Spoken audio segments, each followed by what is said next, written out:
Let's see what we got. All the way up. Got it! Here's Chauncey Billups. Here it is. He's got it. He's got it. Chauncey Billups hits the three. With a steal and the drive. Lays it up. Lays it in. Count that baby. And a foul. Bonjour à toutes, bonjour à tous et bienvenue dans les chroniques de Motor City. Les chroniques de Motor City, c'est votre podcast dédié à l'histoire et à la culture des Detroit Pistons. À chaque épisode, nous remontons le temps pour parler des moments et des personnages qui ont compté dans la vie de notre franchise préférée depuis sa création jusqu'à aujourd'hui. Je suis Winston, supporter des Pistons depuis le début des années 2000, passionné de l'histoire de ma franchise et de la NBA, et donc animateur de ce podcast depuis maintenant 64 épisodes et depuis 3 ans. Et pour débuter l'épisode du jour, je vais commencer par m'excuser, parce qu'on va pas du tout parler d'un sujet très heureux. Contrairement au podcast précédent sur le lumineux John Long, on prend cette fois-ci un virage à 180 degrés, puisque vous l'avez vu dans le titre, on va parler d'Asiah Thomas et de ses ratés successifs avec Team USA. Alors évidemment, la majorité d'entre vous connaît le boycott qu'a subi le joueur des Pistons lors de la mise en place de la Dream Team en vue des Jeux Olympiques de 92 à Barcelone, les premiers à accepter les joueurs NBA.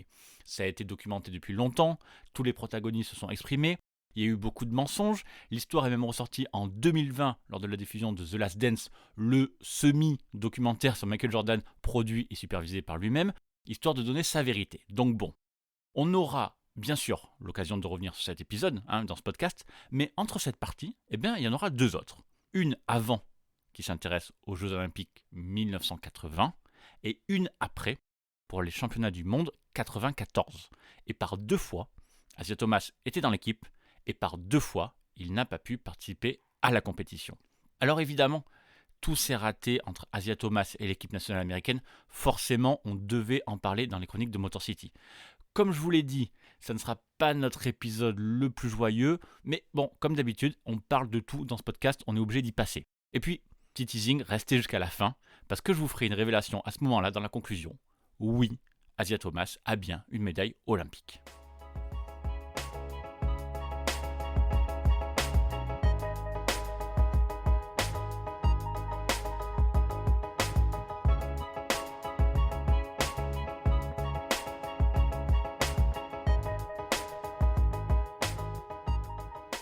L'histoire compliquée entre Asiah Thomas et Team USA commence donc en 1980. En réalité, elle commence même un an plus tôt quand Asiah Thomas dispute les Jeux panaméricains de 1979 à Porto Rico. Cet été-là, Asiah Thomas a à peine 18 ans, il n'a pas encore mis les pieds en NCAA, c'est même le plus jeune joueur de l'équipe et le seul joueur à n'avoir pas obtenu son diplôme d'études secondaires. Et d'ailleurs, pour cette occasion, le coach de cette Team USA, ce sera son futur coach chez les Hoosiers d'Indiana, Bob Knight. Et lors de cette campagne, le futur joueur des Pistons va d'ailleurs subir assez durement le coaching très strict de Knight, qui traite en fait Asiah comme n'importe lequel de ses joueurs, même si, étant le plus jeune, c'est quand même probablement déjà l'un des meilleurs. Et clairement, cette expérience, elle fera beaucoup de bien à Asiah Thomas, qui sera pour la première fois exposé à l'adversité et qui devra se donner à fond pour avoir la reconnaissance de son coach. Alors, une fois que tout le monde sera sur la même longueur d'onde, Team USA va dérouler en gagnant ses 4 matchs du tour préliminaire contre les îles Vierges, Cuba, le Brésil et le Panama, ainsi que les 5 matchs suivants contre le Canada, l'Argentine, Cuba en quart de finale, le Brésil en demi-finale et donc Porto Rico en finale sur une dernière victoire 113-94. Asiah Thomas remporte là donc sa première médaille d'or, minime certes, mais malheureusement ce sera la dernière. Parce que l'année suivante, donc en 1980, après sa première saison NCAA à Indiana, Asiah Thomas est sélectionné pour le Team USA pour représenter son pays aux Jeux Olympiques 1980 à Moscou. Et rappelez-vous, à cette époque, il n'y a pas de joueurs professionnels au JO. Ce sont donc les meilleurs joueurs NCAA qui participent, et donc Asiah Thomas, malgré son jeune âge, a toute sa place. Sauf qu'Asiah Thomas, comme le reste de l'équipe américaine, n'ira jamais à Moscou. Quelques mois avant, en décembre 1979, l'URSS a décidé d'envahir l'Afghanistan. On est en plein pendant la guerre froide et l'Afghanistan sert malheureusement de terrain de jeu pour les luttes d'influence indirectes entre les États-Unis, l'URSS, mais aussi l'Iran. Et quand l'URSS commence à perdre son influence sur la région, eh bien, elle envoie donc l'armée rouge pour, je cite, préserver le régime en place et maintenir le calme en Asie centrale. Voilà.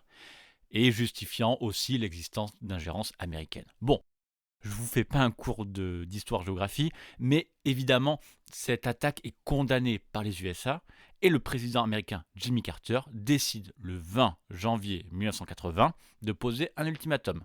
Soit l'armée soviétique se retire sous un mois, soit les États-Unis boycotteront les Jeux Olympiques. La diplomatie se met en marche, il y a bien une réunion entre Michael Morris, le président du CIO, Jimmy Carter et le secrétaire général soviétique Léonid Brejnev, mais aucune solution n'est trouvée, même si on entend certaines voix qui se font entendre pour dire qu'un boycott serait plutôt symbolique qu'autre chose et que les vraies victimes dans cette histoire, ce seraient les athlètes. Mais au final, il n'y aura aucune solution trouvée et ces Jeux Olympiques se feront sans les États-Unis, mais également sans le Japon, sans l'Allemagne de l'Ouest, la Chine, les Philippines, l'Argentine et le Canada. De l'autre côté, le Royaume-Uni, la France et l'Australie soutiennent le boycott, mais laissent leurs athlètes décider de participer ou non aux Jeux. Il y a l'Iran qui passera aussi son tour, mais ça c'est sans rapport avec les États-Unis. C'est plutôt pour accuser la Russie d'armer des combattants contre son régime. Et finalement, ces Jeux Olympiques de Moscou seront très étranges avec l'ombre du boycott et sans toutes ces nations qui ne participent pas. Toutes les équipes, par exemple, qui soutiennent le boycott, mais qui laissent leurs équipes décider, comme la France, eh bien, elles sont ignorées, leurs drapeaux ne sont pas déployés et leurs hymnes ne sont pas joués lors des cérémonies de remise de médailles. Le maire de Montréal, qui était le précédent hôte des Jeux, n'est évidemment pas à la cérémonie d'ouverture, et lors de la cérémonie de clôture, pour symboliser le passage à la prochaine Olympiade, c'est le drapeau de la ville de Los Angeles qui est présenté à la place de celui des États-Unis, alors qu'évidemment le maire de Los Angeles n'est pas là. Voilà, c'est très étrange et comme prévu, ce sont les athlètes les plus touchés et cette non-participation aux Jeux restera un horrible souvenir pour Asia Thomas, comme il l'avait raconté à la presse au début des années 90. Vous savez à quel point je suis compétitif et à quel point je veux gagner dans la salle de quelqu'un d'autre, sur le territoire de quelqu'un d'autre. D'un point de vue compétitif, j'étais prêt à partir en 1980. J'étais définitivement prêt et nous voulions tous participer et gagner. C'est vrai que dans la tête des joueurs, tout était prêt. Ils avaient passé les essais olympiques. L'équipe s'était entraînée ensemble plusieurs fois, mais malheureusement, toute cette préparation est tombée à l'eau lors de l'annonce du boycott. Et surtout que, à cette époque-là, cette Olympiade était censée être la seule possibilité d'Asia Thomas. En 1981, il se présente à la draft NBA, devient professionnel et n'aura donc plus l'occasion de participer aux Jeux. Sauf que la réglementation va changer, mais une nouvelle fois, Asia Thomas sera privé de son rêve. I respect Isaiah Thomas's talent. To me, the best point guard of all time is Magic Johnson, and right behind him is Isaiah Thomas. No matter how much I hate him, I respect his game. Now, it was insinuated that I was asking about him, but I never threw his name in there. Based on the environment and the camaraderie that happened on that team, it was best harmony. Would Isaiah made a different feeling on that team? Yes. You want to attribute it to me? Go ahead, be my guest. But it wasn't me.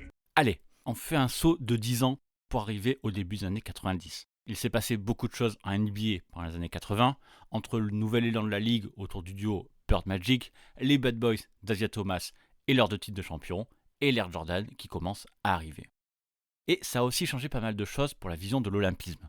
Déjà en 1986, à l'occasion des championnats du monde, il y avait eu une première tentative pour essayer d'autoriser les professionnels américains, mais finalement, c'est en avril 89 que le CIO et la FIBA donnent leur feu vert.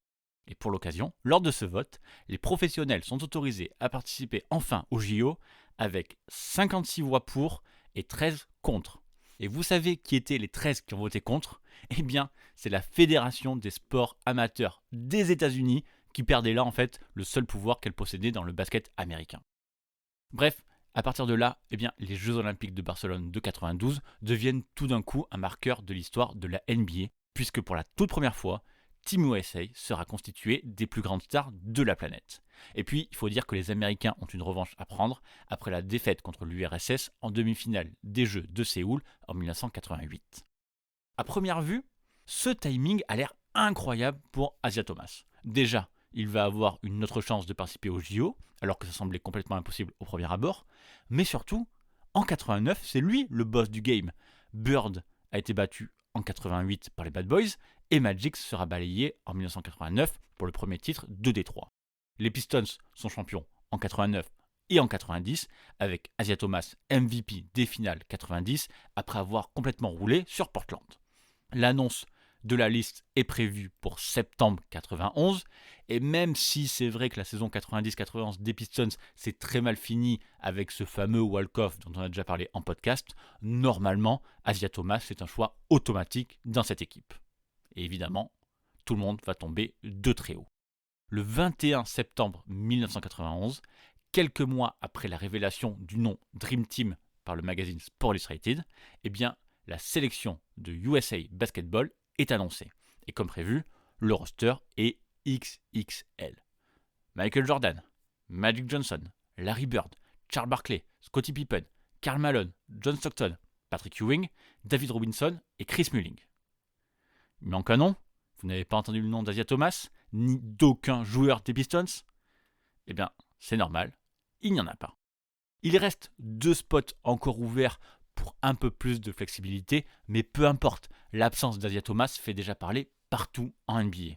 Et de toute façon, pour la petite histoire, un peu plus tard, en mai 92, c'est Clyde Drexler et Christian Laettner, le joueur de Duke, qui se rajouteront au roster. Alors, pourquoi Asia Thomas n'est pas dans cette liste? Eh bien, il faut tout d'abord comprendre l'état d'esprit de la NBA et des stars à cette époque-là. Participer aux JO, c'est pas un truc naturel pour eux, normal, c'est la première fois. Et en fait, le comité doit convaincre ces stars de participer à une nouvelle compétition l'été après avoir terminé la longue saison NBA. Le comité olympique veut faire de cette équipe une vraie Dream Team, en l'occurrence, et veut associer toutes les plus grandes stars NBA, les meilleures, mais aussi les plus populaires, les plus représentatifs. Et pour ça, 3 noms sont ultra prioritaires. Magic Johnson, bien sûr, Larry Bird, évidemment, et surtout Michael Jordan, bien sûr, qui vient de remporter cet été-là son premier titre. Alors Magic, lui, il saute dans le wagon et motive son vieux rival Larry Bird, qui commence à prendre de l'âge et qui commence à souffrir de pas mal de blessures. Donc les deux sont OK. Il reste donc maintenant le cas de Jordan, qui est bien sûr le plus désiré, et il faut admettre qu'il en joue pas mal. C'est Rod Thorne, l'ancien GM des Bulls qui a drafté Jordan en 84, qui est censé le convaincre. Et c'est sans doute là que va se sceller le sort d'Asia Thomas. D'après Jack McCallum, auteur d'un livre sur la Dream Team, eh bien, les exigences de Jordan sont claires dès le début. Il ne jouera pas dans l'équipe si Asia Thomas est là, tout simplement. Et c'est pour ça que je vous parlais d'état d'esprit. Pour Jordan, et pour les autres d'ailleurs, on peut mettre tout le monde dans le même sac, ces Jeux Olympiques, c'est un peu un camp de vacances. Oui, ils y vont pour gagner la médaille d'or, mais comme l'histoire va le prouver, la compétition va surtout ressembler à un moment de détente, donc autant prendre du bon temps avec ses copains. Et Asia Thomas manque malheureusement d'amis dans cette équipe. Avec Jordan, c'est assez évident, puisque la haine a commencé dès le All-Star Game 85, où Jordan a fantasmé un boycott initié par Asia Thomas pour ne pas lui donner la balle. Mais surtout, les Pistons ont martyrisé les Bulls en 88, en 89 et en 90, les éliminant 3 fois de suite en play-off. C'est à cette époque-là que les Jordan Rules se sont mises en place, ces techniques défensives à la limite de la règle qui étaient là avant tout pour ralentir Jordan, ce qui a créé beaucoup d'animosité entre les joueurs des deux équipes. Je vous renvoie à l'épisode 11 des Chroniques de Motor City qui reprend en détail la rivalité entre les Bulls de Jordan et les Bad Boys si vous voulez tout savoir. Alors, longtemps, très longtemps, Jordan aura joué l'ambiguïté sur son rôle dans l'éviction d'Asia Thomas et l'affaire trouvera en quelque sorte sa conclusion en 2020 dans The Last Dance où Jordan voulait faire croire une nouvelle fois qu'il n'avait jamais formellement demandé de mettre Asia Thomas à l'écart. Sauf que malheureusement pour lui, Jack McCallum avait toujours les bandes de ses enregistrements de l'époque et a ressorti l'extrait d'une de ses conversations avec Jordan. And when they called me to ask me to play, Rod Thorne called me and said, Rod, I won't play with Isaiah Thomas on the team. He assured me, he said, you know what? Chuck doesn't want Isaiah, so Isaiah's not going to be a part of the team. Et pour les non-anglophones, ça donne. Rod Thorne m'a appelé et je lui ai dit « Je ne veux pas jouer si Isaiah Thomas est dans l'équipe ». Il m'a assuré que ce n'était pas le cas. Et il a dit « Tu sais quoi ? Chuck ne le veut pas non plus, donc Asia ne sera pas dans l'équipe ». Évidemment, pour Isaiah Thomas, cette non-sélection sera une énorme et horrible blessure. Et à sa façon, il fera passer le message le 15 novembre 1991 lors d'un match contre le Jazz de John Stockton qui prenait entre guillemets sa place dans la Dream Team. Cette nuit-là, Isaiah Thomas va lâcher un match fou avec 44 points en 42 minutes, 15 sur 22 au tir et 12 sur 16 au lancer pour une grosse victoire des Pistons 123-115. Ça faisait 8 ans qu'Isaiah Thomas n'avait pas marqué autant. Et en fait, pour trouver mieux, il faut tout simplement remonter en décembre 83 et son record en carrière avec 47 points dans un match qui comptait quand même 3 prolongations contre les Nuggets.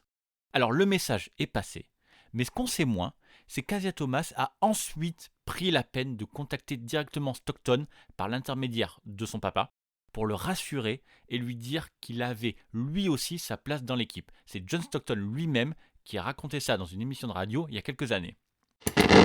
Le truc spécial qu'Asia a fait pendant cette histoire, c'est qu'il a trouvé le moyen d'appeler mon papa.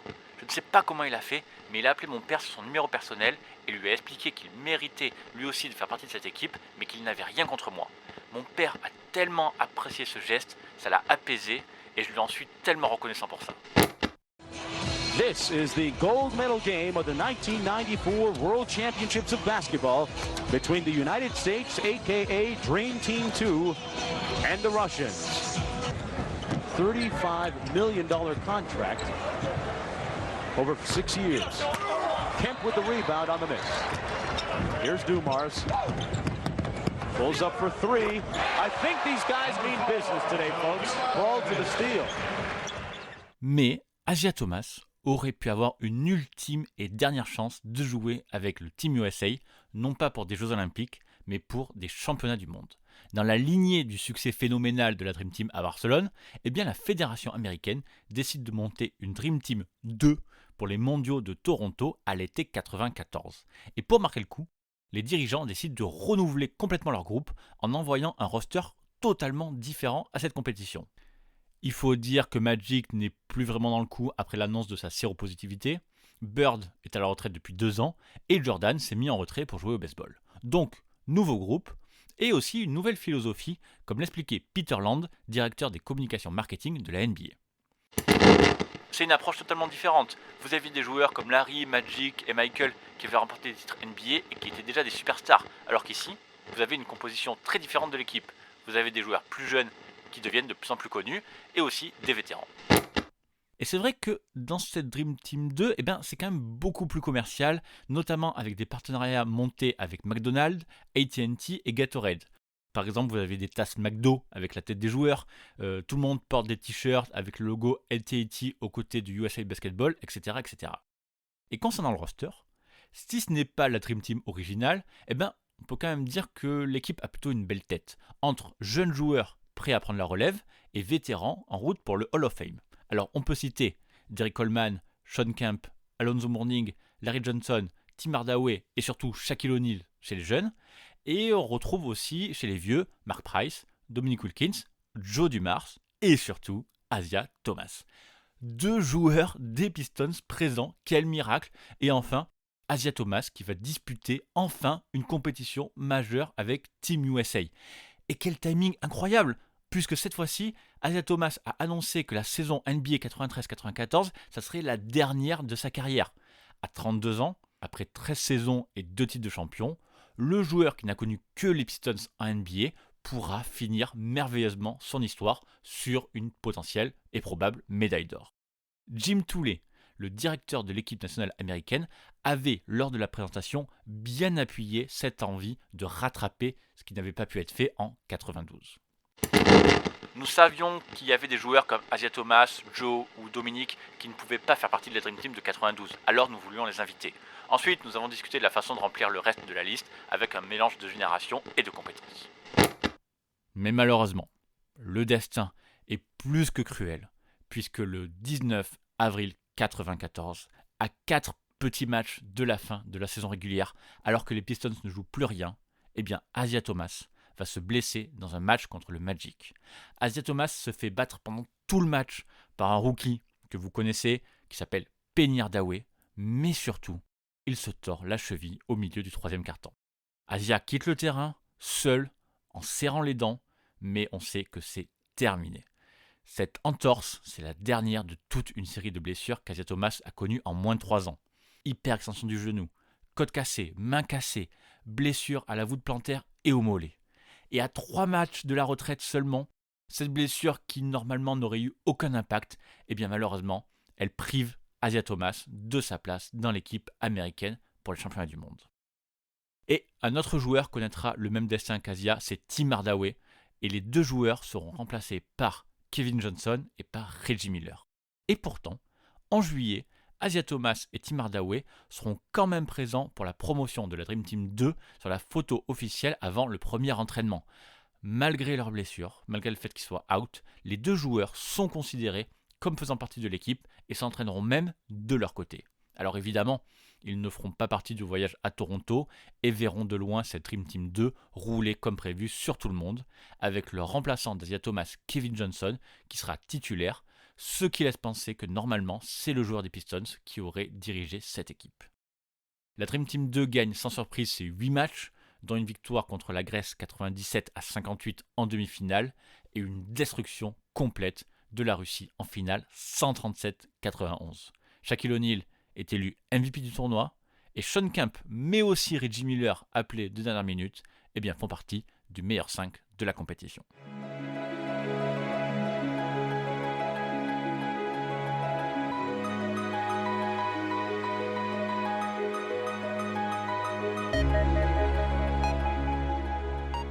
Boycott général à cause de la guerre en 1980, mise à l'écart en 1992 et blessé en 1994.